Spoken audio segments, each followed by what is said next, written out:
இங்க எப்பவுமே நாங்க தான், எங்க மண்ணில் நாங்க தான் ஜெயிப்போம், நாங்க மட்டும்தான் ஜெயிப்போம்.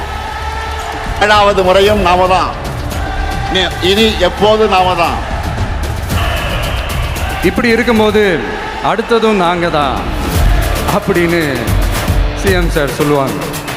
அதெல்லாம் நடக்கவே நடக்காது. 2வது முறை வந்ததெல்லாம் சரித்திரமே கிடையாது. சைனாவில் கிரேட் வால் ஆஃப் சைனா கேள்விப்பட்டிருப்பீங்க. அதோடைய நீளத்தை விட பெரிய டாஸ்க் இது. ஆனானப்பட்ட அவங்க அப்பாவாலே முடியல. இதை பாரு, ஒன்று நீ இல்லைனா நான் இல்லைனா நீ இல்லைனா நான். நமக்குள்ள வேற எவனும் நடுவில் வந்துடக்கூடாது. நாம 2 பேரால மட்டும்தான் மக்களை ஈஸியா ஏமாற்ற முடியும். இந்த விஜய் வந்ததுனால நமக்கு பொழப்பே போச்சு. மக்கள் வேற அவனை தான் நம்புறாங்க.